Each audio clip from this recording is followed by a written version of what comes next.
and welcome to My Xbox and Me, episode 292. We're so close to 300, I can smell it. I am one of your hosts, MC Fixer, alongside the one and only Too Fresh Crush. How are you? I'm doing good. You know, you introduced yourself incorrectly. You said MC Fixer. We all know you went through a name change.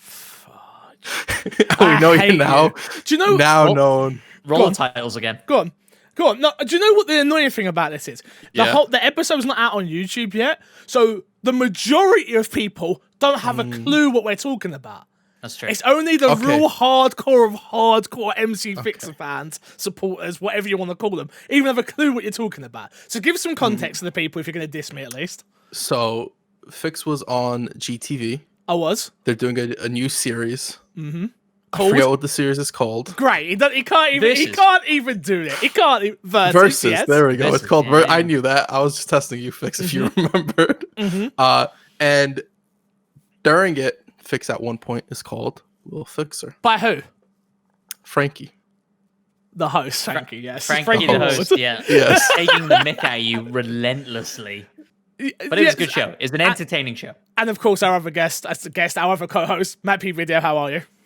Hello, how you doing? I didn't even realize you didn't intro me either. Yeah, I did get to you. That's my fault. We're getting sidetracked. That's my fault. It's all good. Yeah, so, I did a shoot for Ubisoft and GTV, which will be out on YouTube, I've been told, hopefully on Tuesday, over on the GTV UK GTV site. So we'll keep an eye on that and I'll post about it. But yes, Frankie, the host of the show, decided at one point to call me Little Fixer. And I've got to say, the edit... I think I've been very transparent with my entire career so far, I think. And I think that's why people like me, right? Or at least that they see a little bit of themselves in me. It's like, oh, there's a little bit there. This is the first week ever. I said to Haley, we went for a walk. This is the first week ever I felt like I've quote unquote made it. This was the week. Like, I did a TV show type thing, or with really professional cameras. I didn't love the way I looked, but I liked the way I looked. I thought I dressed quite well. I hid all my fat bits pretty well to the best of that I could. My teeth didn't look terrible in the way I think they look terrible. And it was just overall for me, I was just like, what a great week. And then, obviously, other stuff happens. But that's enough talk about me. How you been? How you guys been? You been good? Yeah, well, nothing I could complain about. But why'd you jump over some of the other bits, Fix? Yeah, it doesn't matter. It's other stuff. There's some pretty big news in there. Yeah, I got partnered on Twitch finally. Yeah, you did. Yeah, you did. We did it. Which was obviously an amazing feeling. The thing about Twitch, to me, what was super weird was just the amount of people that had come to me and be like, you did it! Like, yes, you did it! Like, and I was just like, oh, I didn't know people cared like that, Like, because of time zones and things like that, you don't get I always say to Chris, like, if I stream at night time, I get my American audience. If I stream during the day, I've got my UK audience. But you never get them together, so you never really get that feeling of, like, the amount of people that want to support you, right? And then something big happens, and then they all come together, and it's like, it's like popping bottles. I saw a gif of Matt, you'll know what I'm talking about, Chris, you won. When England scored in the World Cup, have you seen that gif? Yeah. Greedy has posted that one, and I was just like, that's how it felt inside, honestly. Yeah. But yeah, no, it's been a very good week for me. I've had a great week. Well week. deserved, I can't mate. complain. Well deserved. It's can't been a great complain. week as well because we've been hanging out more, doing did. little streams and bits and bobs, and it's been great fun playing games with you guys, which I'm sure we'll talk about more a little bit later. We will. But yes, we it's been will. a good week for everybody. It has. If you don't know what My Xbox and Me is our weekly Xbox podcast here on youtube.com/myxboxandme and across all podcast services. Make sure if you want to get the show early, head over to patreon.com/mcfixer. And of course, make sure you hit the review us on iTunes. I haven't said that in a while. Review us on iTunes. Review us on Spotify if they have them. Everywhere that you can review us, 5 stars and all that, please do it. It helps more than you would imagine, it's such a weird concept to think that a review matters to get you higher on a podcast chart. But It does, and that's how it works. We've had a huge influx of people come in over the last few weeks, which has been amazing. The feedback has been phenomenal. The people love the Free Man podcast. Yep. I'm glad. I was nervous about that. as the newbie, what if everybody hates it and I just get kicked to the curb straight away? But I appreciate it, guys. Thank you. I think you are also in the benefit that I feel like people had been mentioning a 3-person podcast before you came on as well. Definitely. It's all about timing. You came in, perfect fit, everything ran smoothly, you know. It's not even just. I've said it before, and I don't want to. I want to blow you up too much, yeah, because I don't need you to leave for IGN or someone just yet. Soon, but not yet.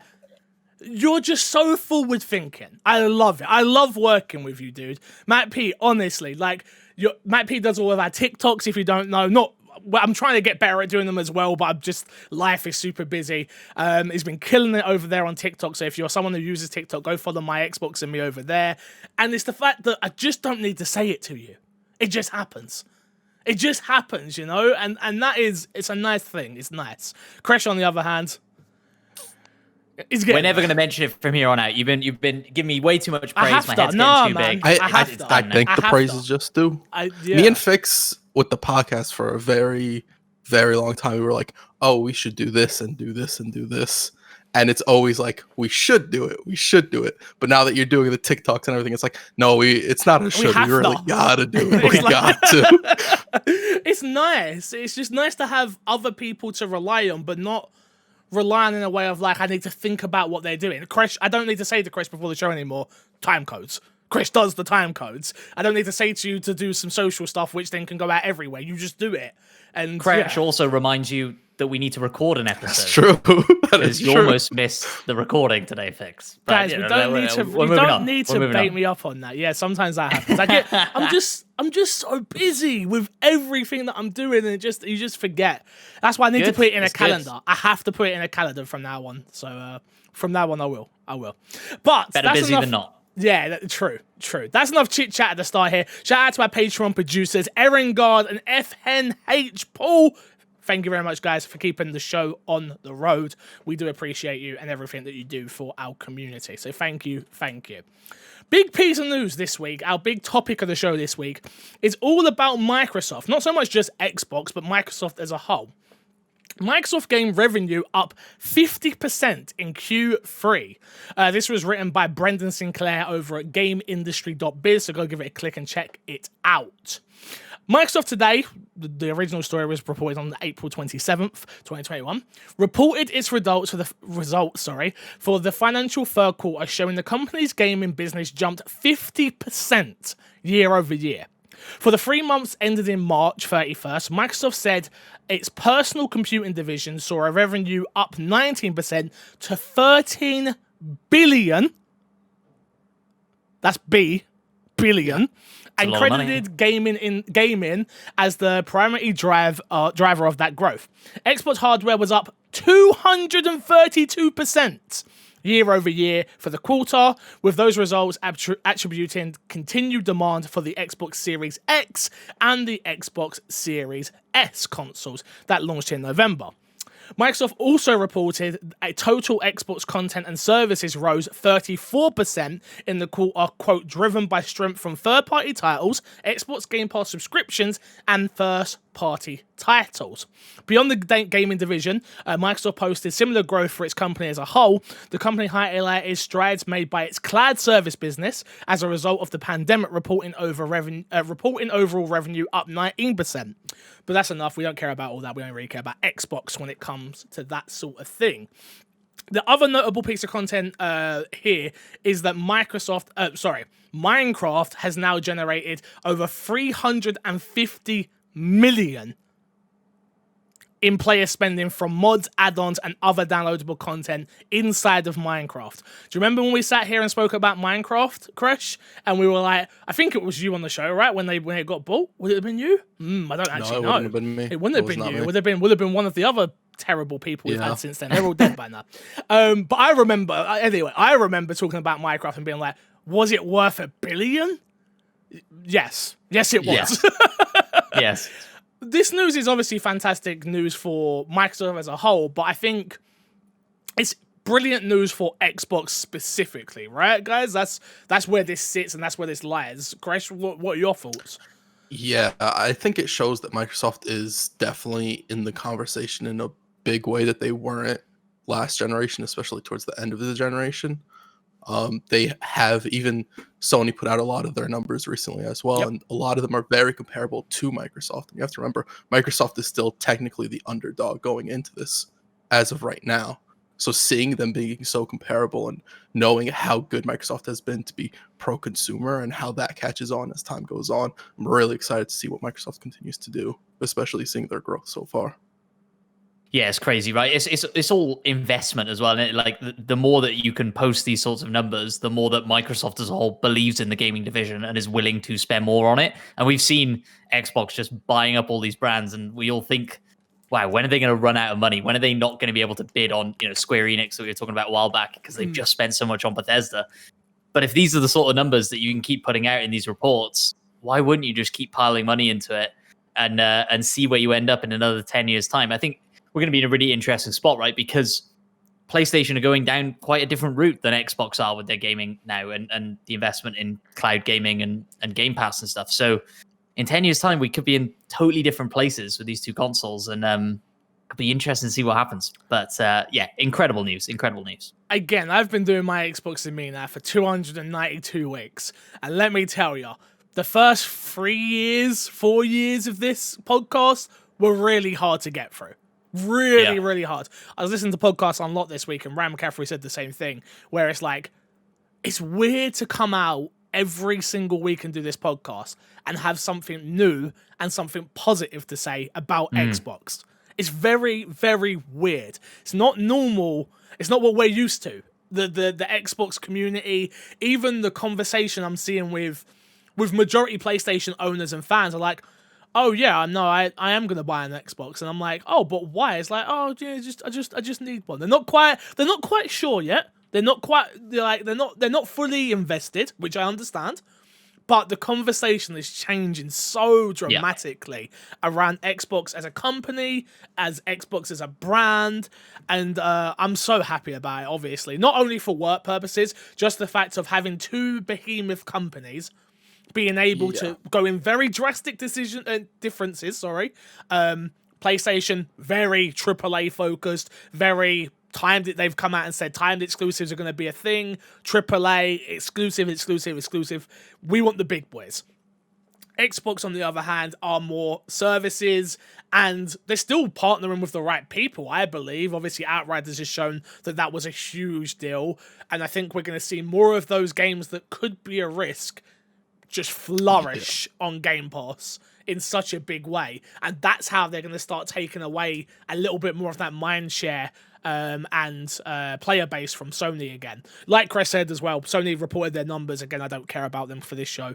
But they were very, very healthy. They are the best-selling console on the market just because they produce more. Because both of these consoles are sold out everywhere. Exactly. Which is incredible, right? That we're still in that position, and obviously it's been an extraordinary year and everything, the rest of it. But people are so desperate to get hold of these consoles. I wonder at this point how many people are just trying to get one or the other and don't actually care what they're going to end up with. They're just trying to get one or the other. I think I don't know. I hate to say it because of the circumstances. Obviously, a pandemic's never a good thing and things like that. Sure. But for Xbox, I actually do think the pandemic has kind of helped. Not in I don't mean that in a way of, obviously, I'm not putting down people dying or getting sick or anything like that. That's not what I'm talking about. Yeah. But I'm speaking about specifically the mindshare, and like you just said, it's the fact of like both consoles are sold out. But you walk past a shop and you walk past your local game or your GameStop or wherever, and you see Xbox One's in stock. You're like, I'll take one. What? Like, I have to have it. It's one of those. It feels very much more like the Wii back in the day when you just couldn't get your hands on a Wii for a really long time. And it was a case of you see one in stock, you buy it because your mum, your dad, your grandma, someone is going to want to buy this thing off of you. And then when they don't, it's like, oh, I don't mind having an extra console now that I have it. Microsoft don't care because you're just going to buy it. Like, as long as you buy it, they don't care. I think as well, reports came out not so long ago, about a month ago, saying the average UK citizen has saved £4,500 during quarantine, and they're looking to spend it this summer. Yep. And that kind of like rings true, at least to me. And you know, if people get the opportunity to buy both at this point, and they see the value in buying both, because like you say, the conversation is changing, right? Even from an SEO standpoint, like part of my day job is looking up keywords and seeing what's trending. I've seen PS5 and Xbox Series X become more even. They're not quite there yet. PS5 is still ahead. Yes. But mindshare is changing. The conversation is changing. And it's more difficult for Xbox because you've got Series X and Series S and Game Pass all as like different keywords that are fluctuating. Exactly. But the conversation is changing. And it'll be fascinating to see what happens if we start seeing more game delays from Sony's side, and which we are going to Game Pass. I promise you, God of War ain't coming this year, people. Absolutely not. There was something the other day. There was something the other day where Sony had set out some predictions or something. I'm not too clued in on it, so don't quote me on it by any means. And they were like, "Oh, but we still have things coming this year that means this will do better." And so a lot of people were taking that to mean God of War is still coming this year, and as like the most vague confirmation you've ever seen or heard of. I doubt Sony thought God of War was coming out this year when they made the announcement. No, it's a business, strictly a shareholders' business decision of like, we are working on this thing. Shareholders go, okay, perfect, invest. That's what this is. But yeah, it feels so good to come here each week with both of you, obviously, but it feels good to come here and be able to just talk Xbox, and I remember the early days of like, 720p. We don't even talk about 720p, 900p, 1080p gate back in the day. Now we could think about it from an Xbox. We're an Xbox brand, right? That's what we cover, Xbox. We could easily be making those videos of, your game doesn't run at 120 frames. We have boost and we have this. It's like, it's not about that. Obviously, it's not about that's not what gaming's about. But it's nice. I played UFC, which we'll get into, and that has the FPS boost on it. And I was like, oh yeah, this does run and feel and look better. And that's just a nice thing as an Xbox customer, somewhere where I buy my games if I'm not sent them. It's nice to just go, oh, this looks and plays better here. And it doesn't have the sticker on the front, and it's not a big tagline, but it's just facts at this point. So I'm really, really happy with Xbox. I'm glad they're doing really well. I hope they don't fall on their own sword or get too lazy, which I don't think they will, because they're still not winning. Yeah. I don't think they will win, by the way. I don't think they win. I generally don't. I don't think they win this generation. I deep down don't want them to win this generation, because I always feel Xbox are better as a company when they are in second place. American owned, and I know Sony have become very Americanized as well, but I love America. You guys know I love America. But you mother effers, when it comes to companies, you get so arrogant and you lay down and just don't keep doing the thing that works. You're like, they're just going to keep buying it. That's how it feels from the outside looking in. And I just want Sony, I want Microsoft just to stay in second, very, very close behind Sony, and just keep making the right moves. When you're in the lead and you have all the mind share, like, people don't really focus on your mess ups. Like, we've seen that for Sony for a very long time. I feel like it's been sort of not going 100% that way with Sony lately, but for a very long time, they would do something that people didn't really like, but nobody talked about it. They talked about whatever positives came out around that time. And that's what the focus was on. Whereas Microsoft can do a million good things, and that's all it gets swept under the rug. And it's like, what did Microsoft do wrong? And the fact that Microsoft hasn't been doing a lot of wrong lately is really a good sign and helps it flourish to a point where I agree. I don't think Microsoft will necessarily win this generation, but I do think for a lot of people, Microsoft will become the equivalent of a Nintendo console, where it's like they have one in their home and they play games with it, be it only for Game Pass or whatever it is. But I'm sure Microsoft's fine with that. That's enough. That's probably one of the things that Microsoft's like, that's a successful thing for us. What, $14.99 a month? If they go, they're happy with that. Let me tell you, 20. I think the last numbers I saw, Tom. I'm forgetting his last name. He's a Microsoft guy that covers Microsoft. Tom Warren, I believe his name is. Yeah. He put out numbers, I believe, the other day, or maybe it was Jess, who said 23 million. It's 23 million, yeah. Game Pass, 23 million. You think they care if you use Game Pass? No. They got that credit card information and they're making their money. That's all that matters. from a business level. That's all that matters. So yeah, 100%. And it'll be an interesting conversation. You talk about Xbox winning the generation or not. It's whether next generation potentially we even talk about generations as a thing, or if Xbox really commits to Game Pass and the next generation of consoles, whatever they happen to be, are really just Game Pass focused machines. Backwards compatibility isn't even a conversation because that doesn't work like that anymore.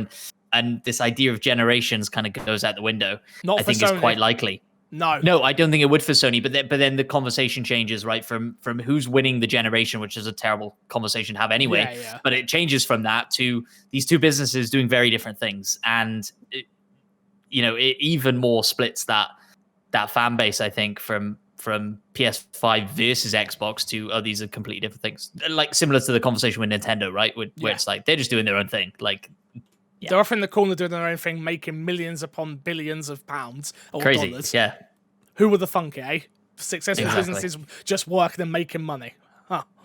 Let's jump into Fix's Sack. We've got 2 questions coming this week, so thank you, everyone. Remember, you can email in. Actually, I didn't check the email, so I'll check it now. Email in myxboxandmepodcast@gmail.com. Matt, can you read the first question just while I check the email, please? If you don't mind. I can. Indeed, the first question is from Top Lift. Thank you for the question. Hey, guys. Hope you're all having a good blank with the... what? Oh, this is difficult. When you don't spell stuff right and our dyslexic brains break. All right, let me go. We're in trouble. Hey, guys. Hope you're all... hope you're all having a good one with the new... I think they're talking about... we need to rewrite these questions. That's the issue. KOTOR remake. The Knights of the Old Republic remake. That's all the questions about. One sec. You remember I was like 10 minutes just on the show. I had to copy and paste in, all right? I didn't have time this week. This is nothing against you, Top Left, by the way. This is just us. Don't worry. This question's about the developer who is developing KOTOR, remaking it. Do we think it will be an Xbox exclusive, or do we think it will come to multi-platforms? The only way I see it being exclusive is if they tap Obsidian or something like that to make it. That's the only way. Because I don't think Star Wars is big enough that they probably want it on every platform. Yeah, I think you're right. I think KOTOR is one of those kind of black holes of gaming for me that people talk about and I have no connection to whatsoever.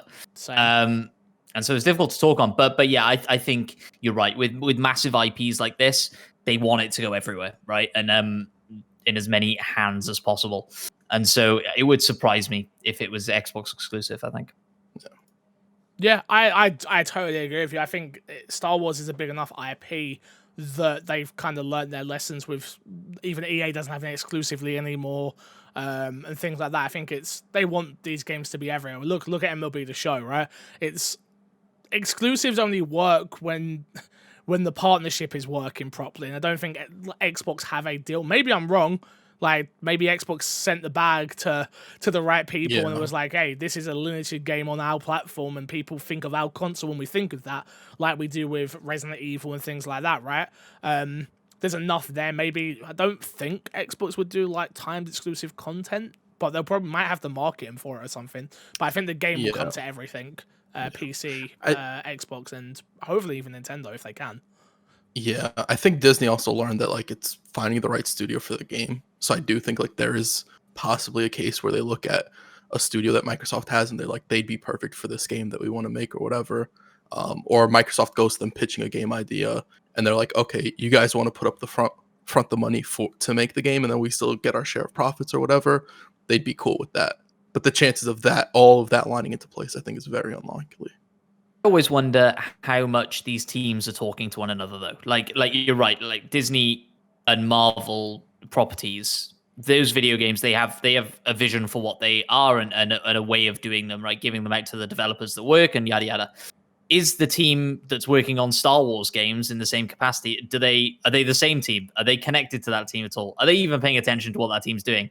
I don't know. And when you talk about a company as big as Disney, my guess is no, that they don't communicate and they don't have any idea what's going on over there. And so the approach might be very different. In an ideal world, it probably isn't, right? And maybe I'm wrong, but my hunch says that to assume that because Marvel are handling it one way, Star Wars will handle it the same is probably the wrong way to go. Yeah. No, you're not wrong. We'll have to just wait and see, I guess. There's nothing more really there. We just have to wait and see. Next question. Go on, no, please. I was just going to say, are you guys excited for KOTOR? Like Fix, I know you said that you have no interest in it. Crash, do you have a history with it? I've never played it. I'm actually excited for the remake. Yeah. Yeah. See, I think of myself as a Star Wars guy, clearly not like crazy into it, but like well enough into it. If it came out, I would definitely at least try it. And KOTOR is one of those things that you hear about so much, that has such a fan base that I would be excited to jump in. I'm just wondering if I'd be more excited to see a new Star Wars game, a new IP, a different take. But when you're trying to make money, bank on the IP that people love and talk about a lot, right? Yeah. I think just for me, just how people talk about it in terms of it being an RPG and how good it is, it would pique my interest to at least pay attention to it and more than likely at least try it. And like you say, so I was going to say, if Obsidian take over a project like that, an RPG, a Star Wars RPG, I'd be super keen. Yeah. No, I agree. Next question. Does Xbox need to do anything about Sony's quick movement in lock-in exclusive games from third-party studios for this generation? Example, announced actual release dates for upcoming games or get more third-party games into Game Pass. Day one. From the Broken Gamer. Does Xbox need to do anything about Sony's quick movement to lock in exclusive games? I don't think they can, if I'm honest. Sony, the things Sony does have brilliant working relationships with the entire industry. I don't think there's many. When I talk to developers, and I've spoken to a lot of developers in my time, they all speak about how great it is to work with Sony, and that I will say that has changed with Microsoft as well, but since Phil was taken over and stuff like that. But that wasn't always the case. And when I speak to developers, I do think they are some. Again, it's been a year stuck in my house, and I haven't been to a trade show in a while. But just the conversations I have had is that people are sometimes a little bit apprehensive when it came to Xbox back in the day in a huge way, and I do think that stench was left on them for a while. I think Idea Xbox has turned that around when it comes to the indie side of things in a huge way, but not so much a AAA sense, but maybe a AA, which then gets brought up to a AAA or treated like a AAA, right? I don't think there's much Xbox can do. Sony are getting there faster. Sony are spending the money. Sony love these deals that they get the marketing on. They lock Game Pass out. They get exclusive modes. That's what Sony likes to do. And it works for their business model because they can't go and just buy the way Microsoft can, right? And a lot of people don't want to be owned, by the way. Like, we love to sit here and speculate and talk on who they're going to buy and this, that, and the other. Like, game development is art. That's what it is at the end of the day, right? And artists don't like to be told what to do. That is not something that, especially independent artists, and they're independent for a reason. And I think Sony have kind of proven that with Kojima, which is like, we will let you make the game you want to make. And I think we've seen that even looking at Returnal. If looking at Returnal on paper, the reviews have just gone up for it. It's doing fantastically well, review-wise. I think it's Housemarque. They're not owned by Sony. That's a game to me that is a AA that Sony look like they've brought up to a AAA. Because to me, it looked like a perfect example of that game was Recall. Right? That to me, they were the same sort of game. One was light, one was dark. They both look very similar in style. Recall had a lot of problems, loading issues.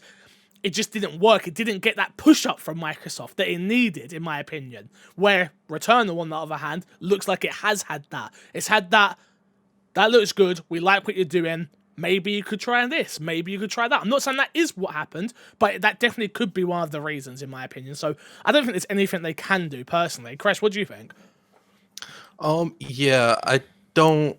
The thing is, like, Microsoft's goal, like we were like you said, isn't necessarily to get timed exclusives. They seem to be more like, let's buy studios outright and get full exclusivity and sort of work closer with the companies. So I don't see it, and I don't necessarily think, even if that wasn't the case, that's something Microsoft would do, because Phil Spencer's talked about it numerous times where timed exclusives and things like that aren't something he likes. They're and negative enjoys. for gaming, is what he said. Yeah, and especially when like their big message is being pro-consumer as of late, that would be very anti. It go against the grain of what they seem to be wanting to do.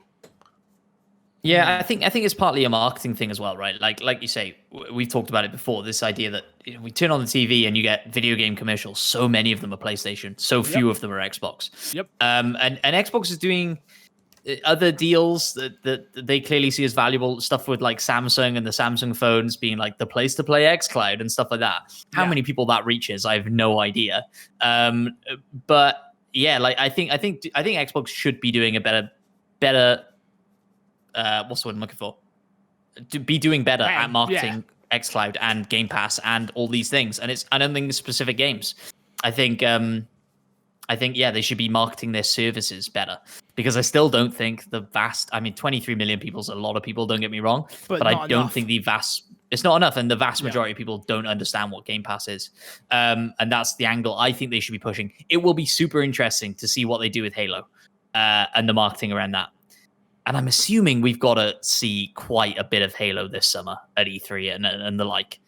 And so it'll be really interesting to see what they do with that and how hard they push it in conjunction with Game Pass or not. I don't know. Game Pass, Halo, E3. Oh, it gets me excited, guys. We're getting close, guys. It gets me excited. It really does.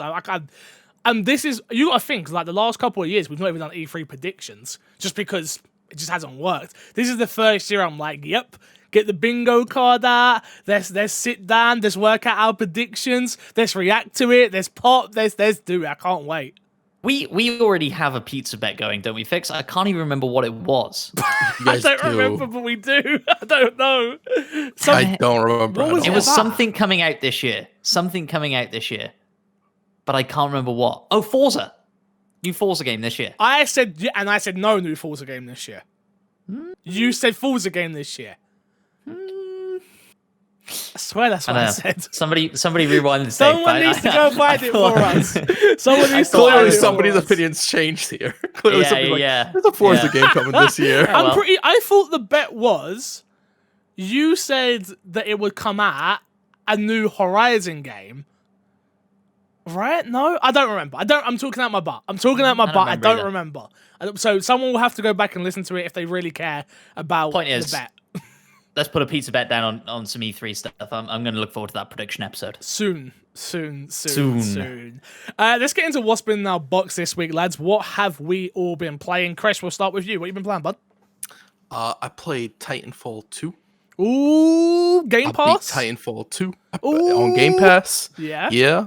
But boy, was I silly for missing this game, man. I got some stuff on my face. I don't know. I look stupid right now. Yes, you do. That game is so good. It is probably the best FPS campaign I've probably ever played, if I'm going to be honest. I think level design wise, phenomenal.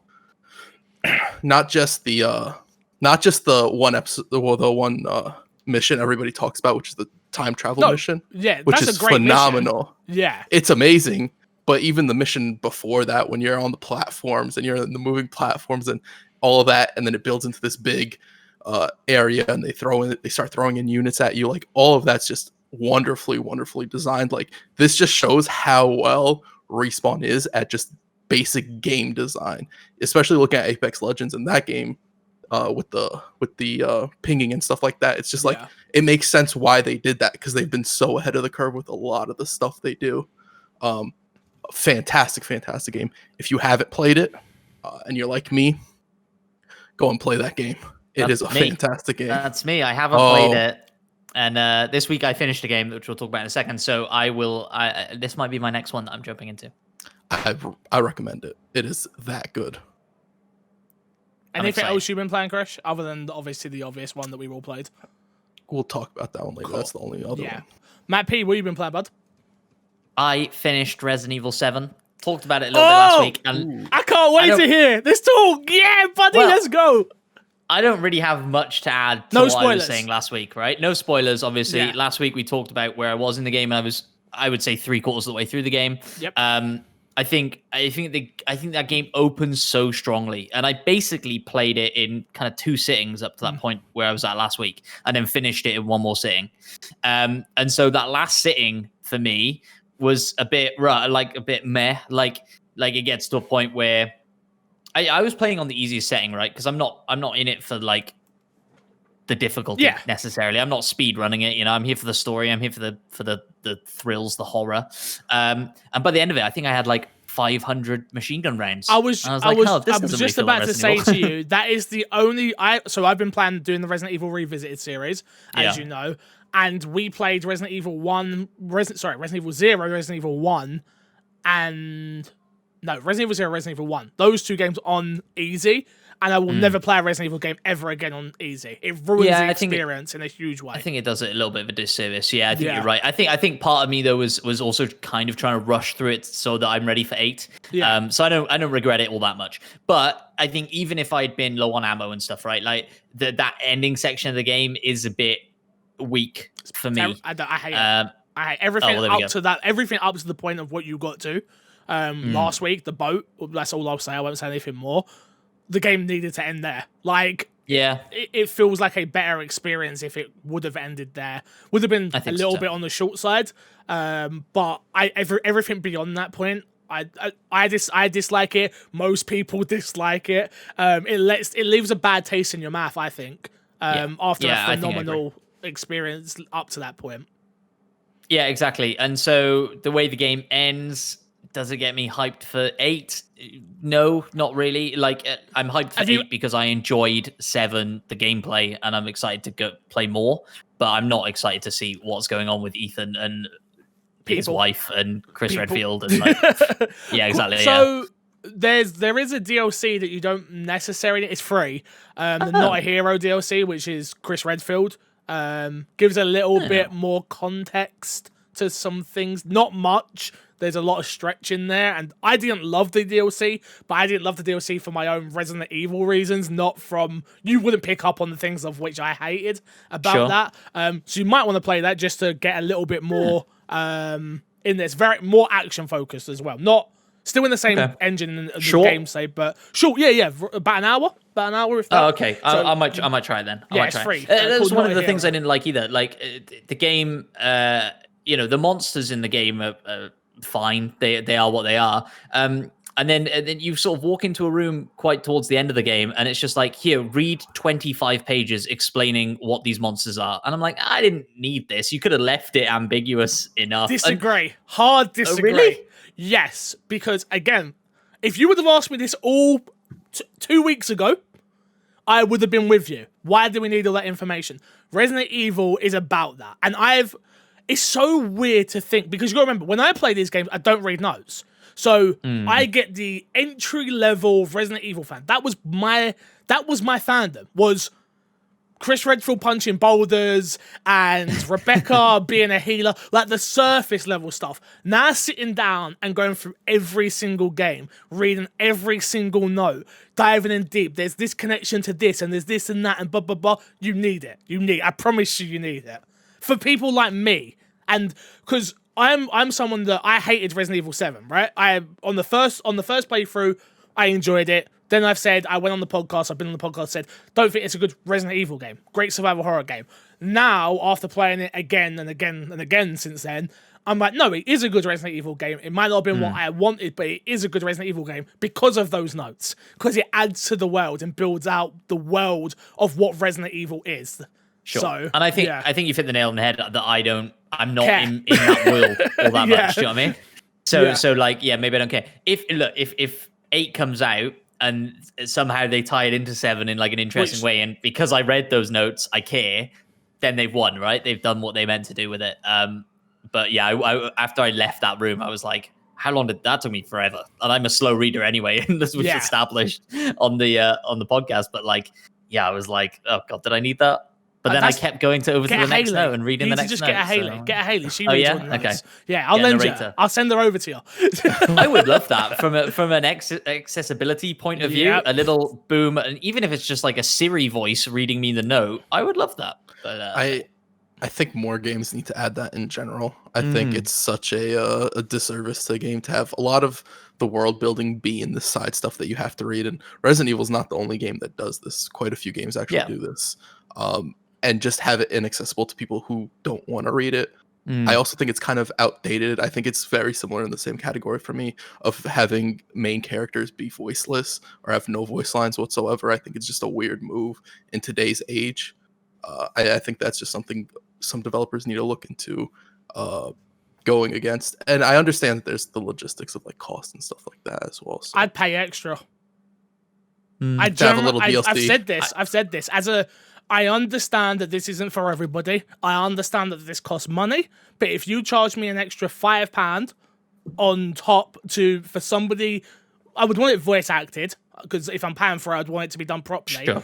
But an ambiguous voice of just nobody and someone that is reading me the notes, I'd pay an extra £5 for it. It's a DLC thing, definitely.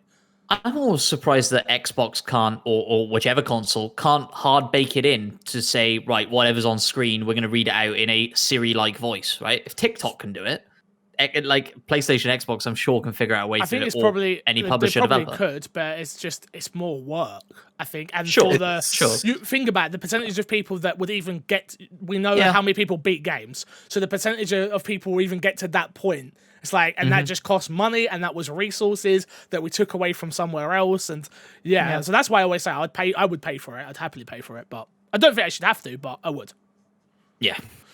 Anyway, Resident Evil 7, love it, excited for 8. Speaking of 8, you played the demo fixer, which I previously avoided. So yeah, I played the castle demo. I haven't played. I didn't play the mansion demo on purpose. So I've only played the castle demo, which was on PS5. So just full transparency there for everybody.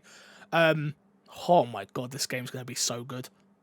Like, it is a birth child between Resident Evil 7 and Resident Evil 4, but in all of the good ways of Resident Evil 4, which there are many, but not on this story. And already, just unless they absolutely just butcher the story somehow, the little moment that I got in my 22-minute demo, I was like, yes, this is exactly what I want. There's a specific point where you're just up in this very tall grass, and there are some werewolves type things, we don't know exactly what they are at this point, running past you, and then running past the grass, and it was absolutely terrifying. And this wasn't nighttime. I always find games are much scarier at night, darker environments and things like that. No, this was light, but the grass was tall, and you just hear it run past you. I've got good headphones, luckily for me, so you're hearing that as it runs past, and you're like, what the? But it's in. I can see exactly, silence on my end, I can see exactly what they were trying to do with the first person, because it adds so much to this game. Where I think it didn't to 7, it does to this. For me, in this little demo that I played. I'm not going to talk too much about it, because there's a lot of people out there like you that don't want to know anything and just want to play the game. But yeah, I was really blown away by how good it actually was. And they gave us just enough that it leaves me wanting more, but there was still so much around that area that I could have done that I didn't do, and yeah, I cannot wait to play the game. I have one question. Did you get stepped on? No. Boo. Sorry. Did not get 1 out stepped of on. 10. 0 out of 10 game. 0 out of 10 game. I also played MLB The Show 21. Obviously, I come on last week and kind of, I didn't have bad things to say about it, but I hadn't played enough to really speak about it. Sure. I still haven't played too much. I played 2 matches in my career mode, which is now up on youtube.com/moremcfixer. If you're into gameplay and want to watch myself play more video games in a let's play funny type style, think of it kind of like Funhouse. Me and my editor, Shotgun McPayne, shout out to him. He does a fantastic job with my edits and makes me actually funny, which is dope. So we played that, and Yeah, I really had a good time with it. Like a really good time with it. No, I don't understand baseball. No, I don't understand the sport. No, still all the same problems that I had last week in a way. But actually jumping in, creating my character, being part of the Mississippi team, whatever they are, and making a joke about, I probably shouldn't be here in Mississippi. That was funny for me anyway. But yeah, I was just like, shout out to Mississippi, by the way. I don't know the ins and outs of your state, but I just hear things, okay? I hear things. I'm sorry. Yeah, for me, I enjoyed playing it. It was fun. I'm learning on the go. That's kind of how I'm treating the series, which is dumb British person plays baseball.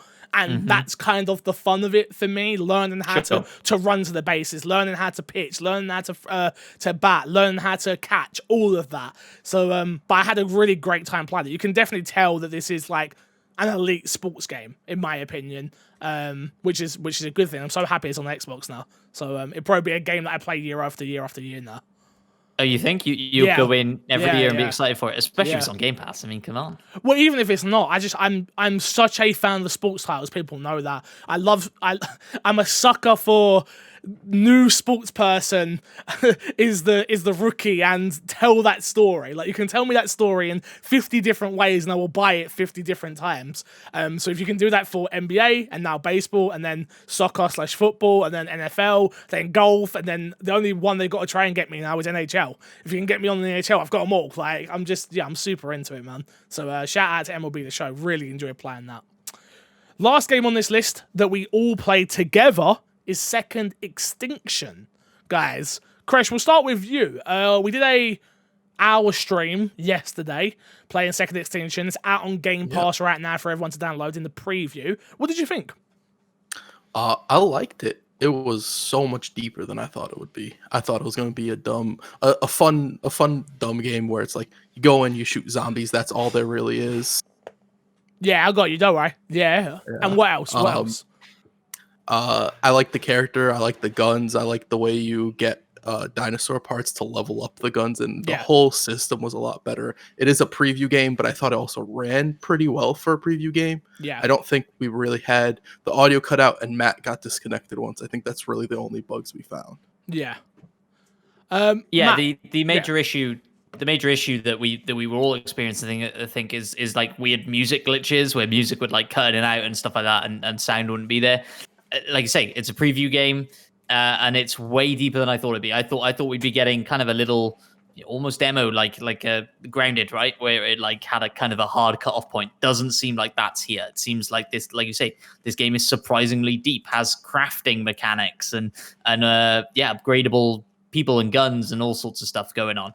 And it's not just shoot hordes of dinosaurs. It's like, this specific dinosaur needs to be taken out in this specific way, and you've got limited ammo, and you've got to worry about your equipment. And the three of us, I think, had a blast with it, right? And I would definitely be excited to go back in if somebody said, "Hey, do you want to jump back in?" Would I jump back in on my own? Probably not. But that's really not the sort of game that this is, right? This is a fun, light-hearted game to jump in with your mates. Yeah, I 100%. Everything you just said, I agree with, which is, that doesn't take away from the quality of the game, but you're 100% right, which is if you guys were like, hey, I want to play a game with you guys. If you're like, I don't really want to play Outriders, I don't really want to play this, should we just jump in on Second Extinction for an hour again? I'd be like, totally, why the heck not?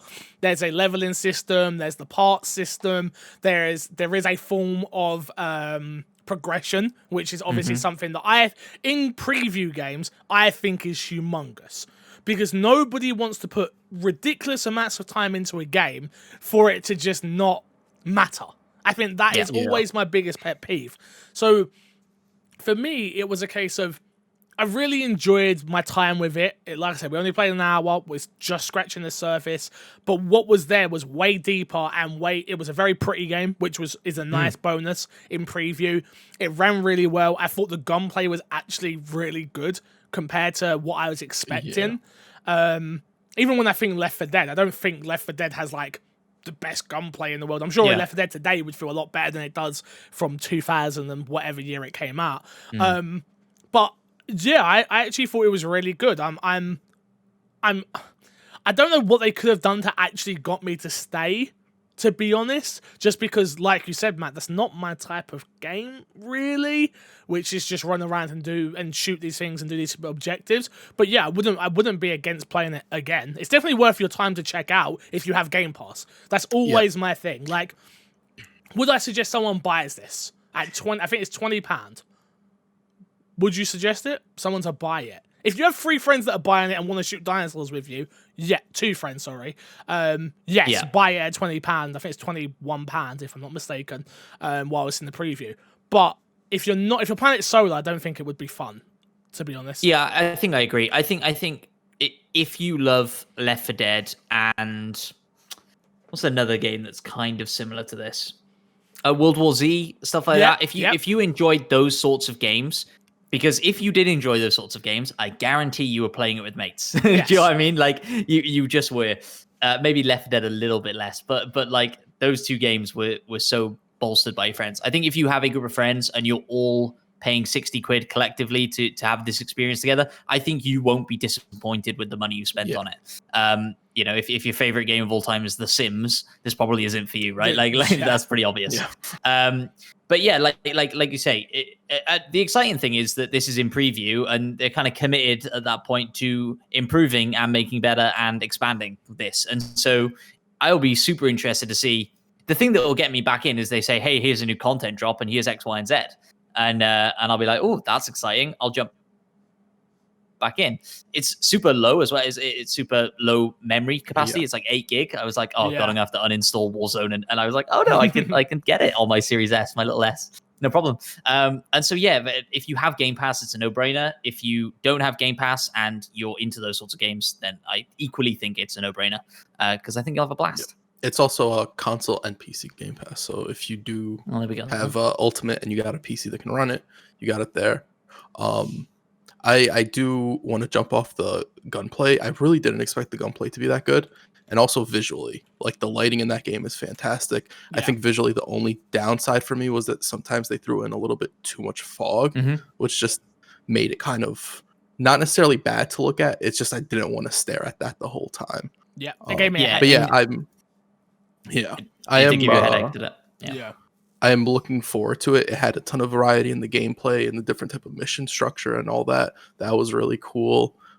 Different dinosaur types. I don't know if we've seen all the dinosaurs. I doubt it, Yeah, but it does look like dinosaurs also have varieties and they come in different types as well, which is really cool.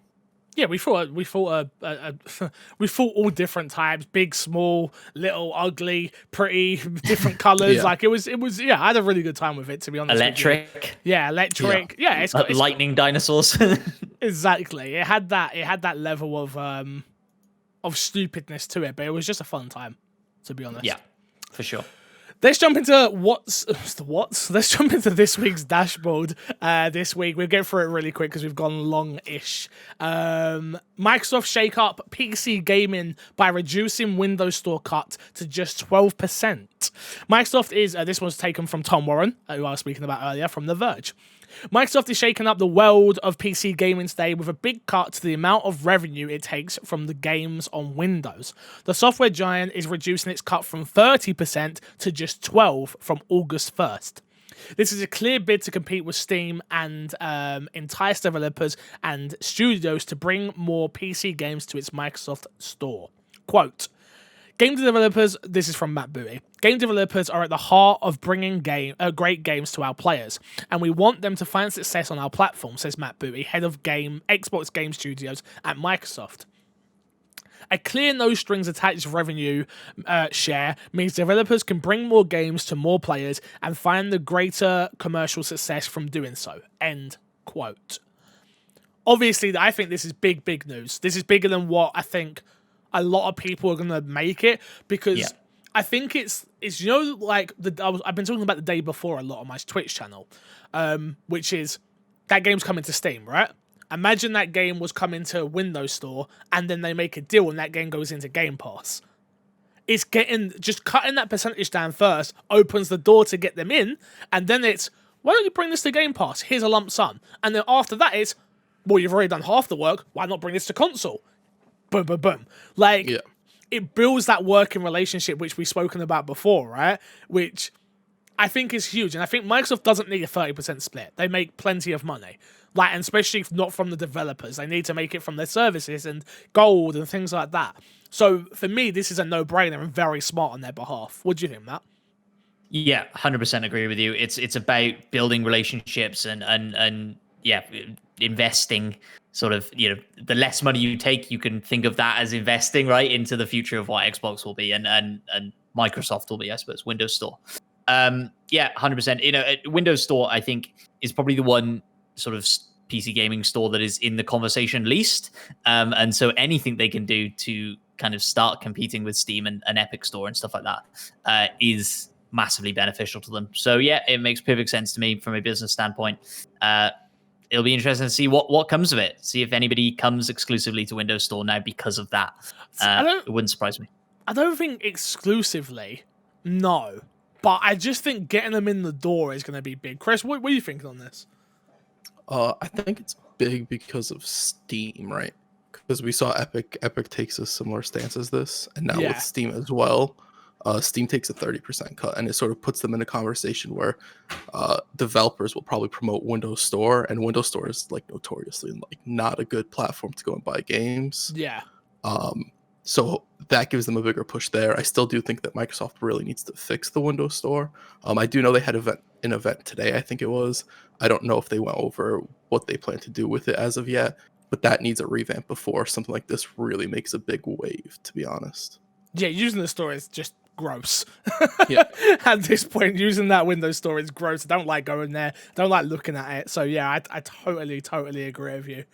Let's move on to our next story, which is iOS update adds native PS5 and Xbox Series X controller support. This one is from IGN and written by Jordan Oliver.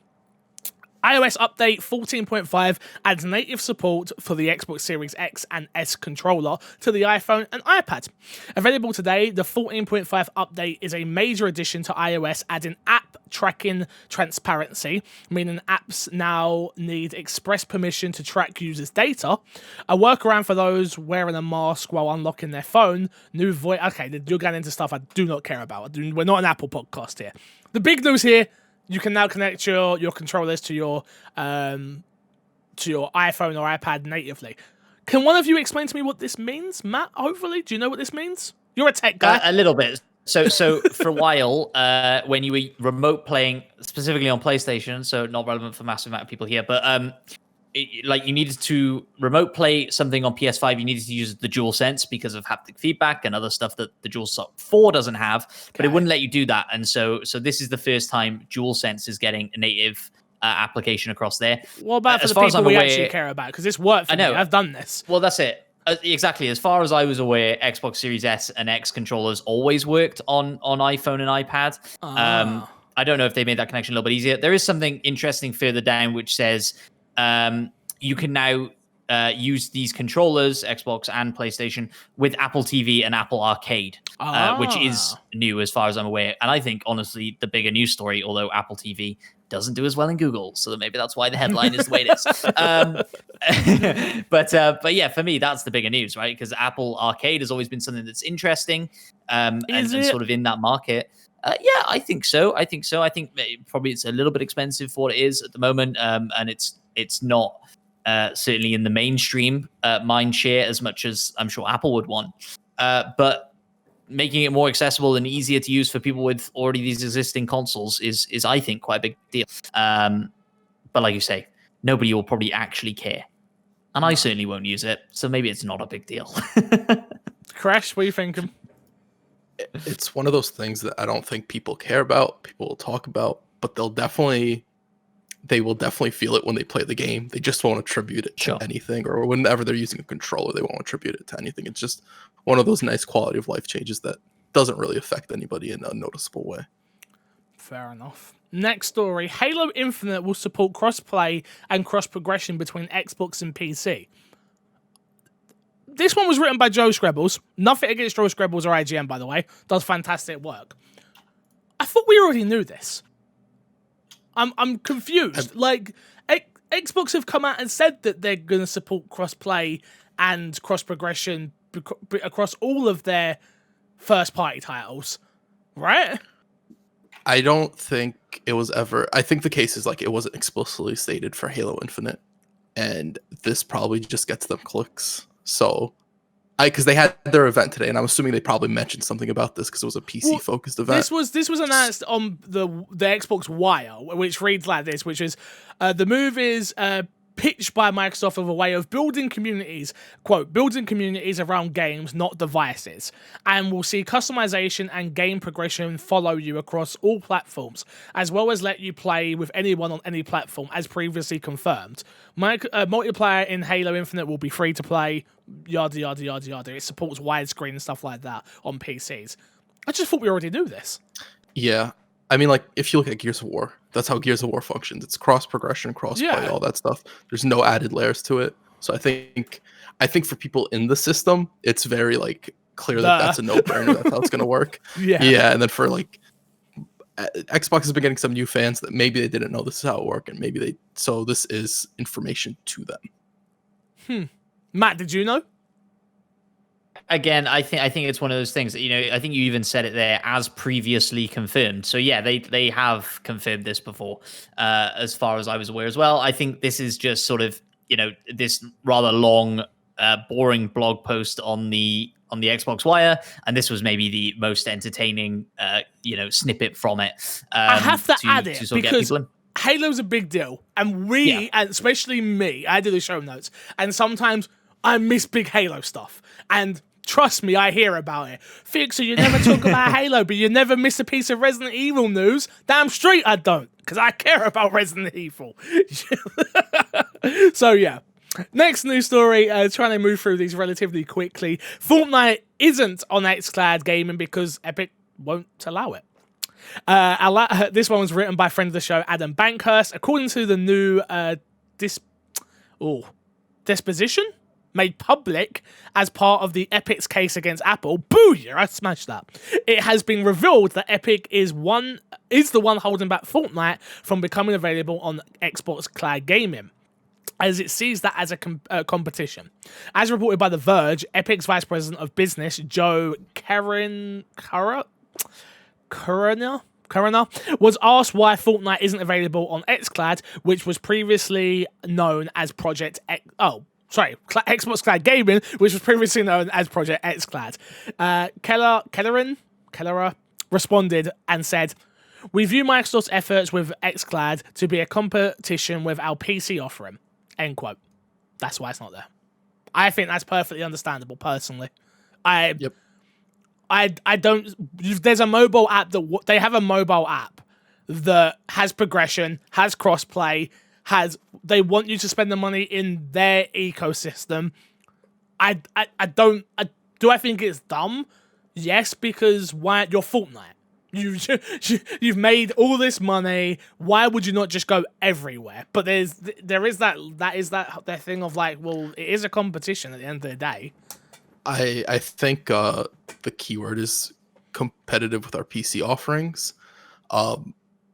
xCloud is going to be coming to PC. Yes. For some people, Fortnite's something that they're like, I don't want to have this installed and updated constantly. I'd rather just play it through the xCloud. Me. So they're like, yeah, that'd be a huge chunk of money that they'd be losing on, because they get, if you get it, I think you can only get it on the Epic Store. They get 100% of that revenue. They don't share anything. I do know what I think it is as well. I don't think it's just the one thing. I also think it might be Fortnite brings people to the launcher.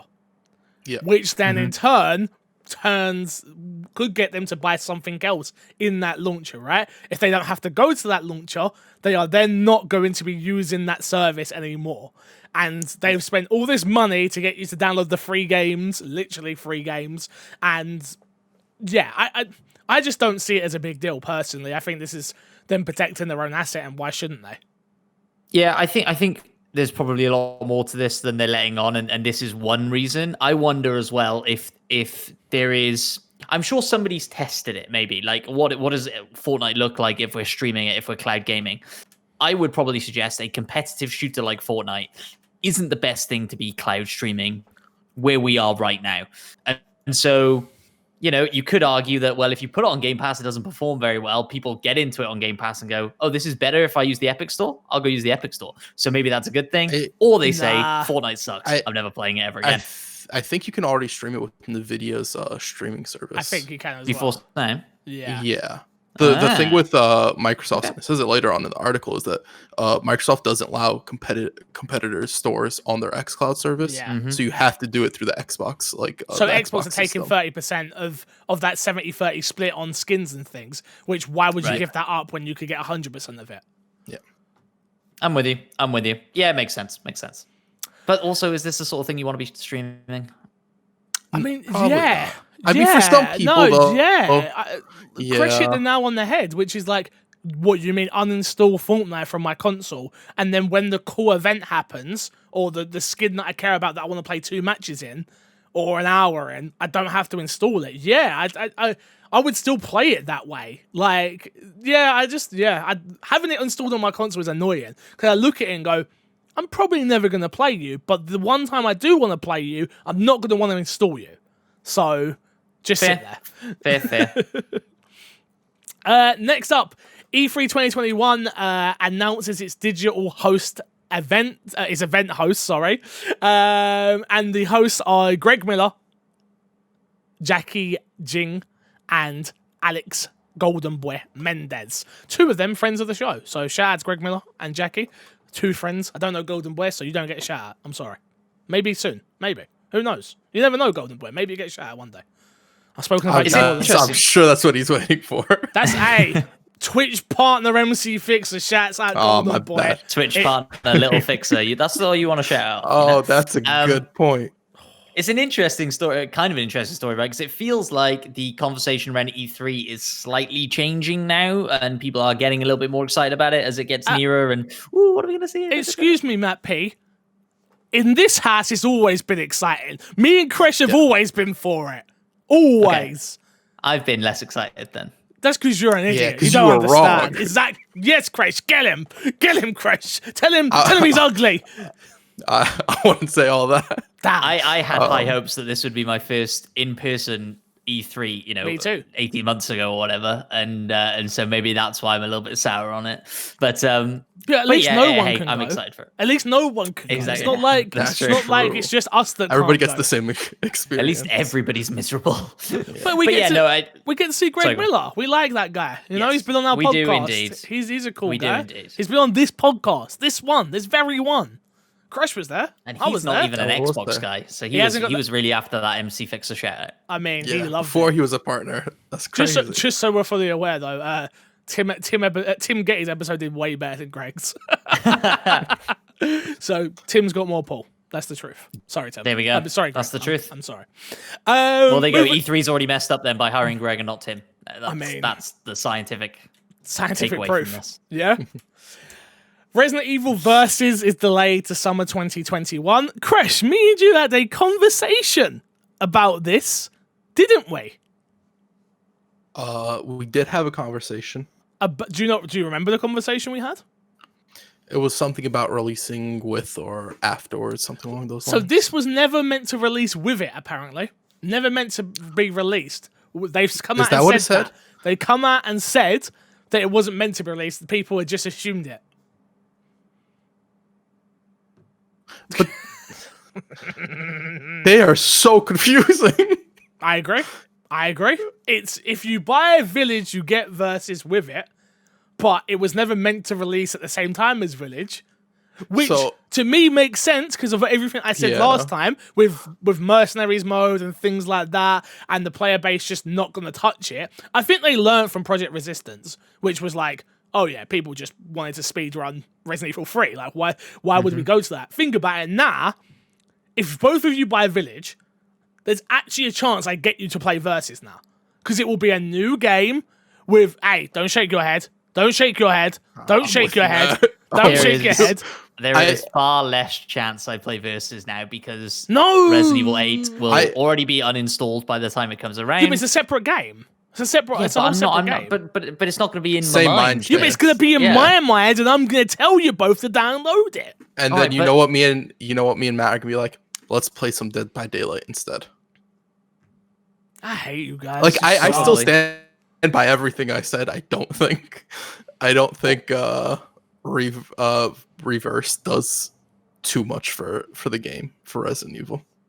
Also, as much as you don't want this to be true, 99% of the people playing Resident Evil Village don't have an MC fixer in their life telling them that they now need to play RE Versus because it's out. If they checked out youtube.com/myxbox2me or youtube.com/mcfixer or youtube.com/moremcfixer or youtube.com/myplaystationme or twitch.tv/mcfixer, they could have an MC fixer of their own. Or TikTok.com/ is that how that is that MC how TikTok Fixer works? and TikTok.com/myxbox2me. Yeah, you're right. You're right. Yeah. You gotta throw in your Twitters as well.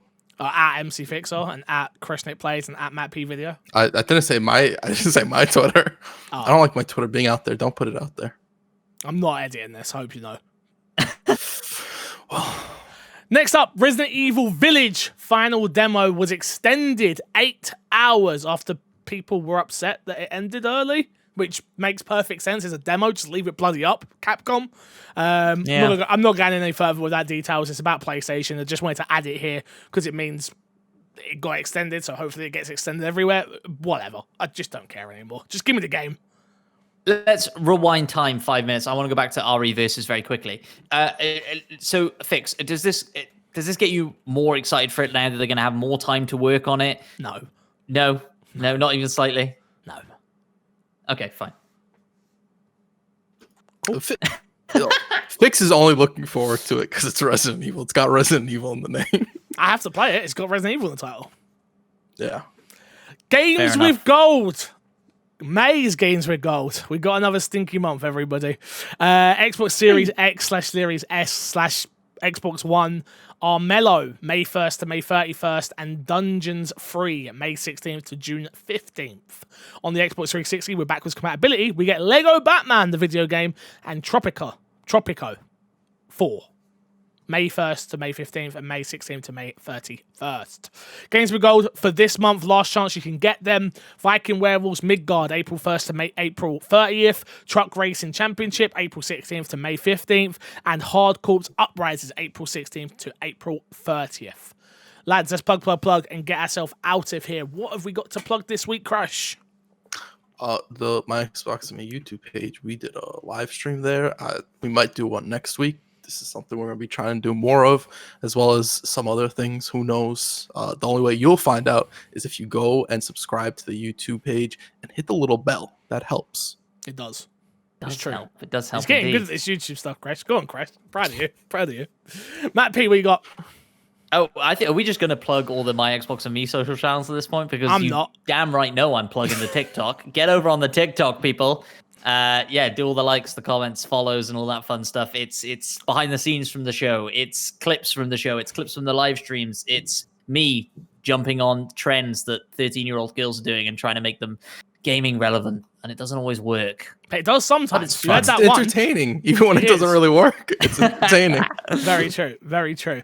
Follow us everywhere at My Xbox and Me. You can find us on Instagram, Twitter, TikTok, like Chris said, YouTube, everywhere. I think, again, last week I plead and it didn't go too well. I'll plead once more.